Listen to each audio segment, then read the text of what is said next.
I joined your program and I barely have any symptoms now. I've always had issues with my gut, like for as long as I can remember since high school. It got really bad. I started randomly vomiting. I think that it was stress related. There was just a lot going on at that time. And the testing that I did was inconclusive. And so there was no real, we'll say real reason why I would be feeling that way. I had an upper endoscopy, I had a celiac biopsy, I had an H. pylori test, and that was all done through traditional medicine and a GI doctor. And, they basically said, well, we didn't find anything, but if you keep feeling bad, just let us know. And I was like, I do feel bad. I do feel bad. And I don't know if I want to let you know. I think I want to try to figure this out on my own. And so that was a little discouraging. I just was feeling sick every day. The vomiting subsided, but I was nauseous all the time.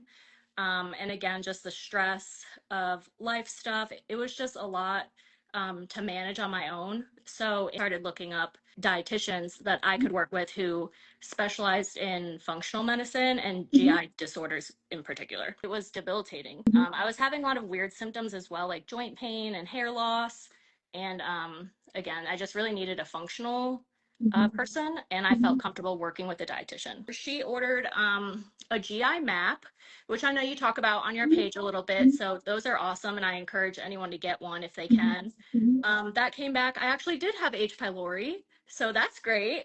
And what can happen is if you get a biopsy done, they can just biopsy like the wrong part of your stomach, and it can come back negative, a false negative. So I did have H. pylori, which was probably the main reason I was feeling nauseous all the time.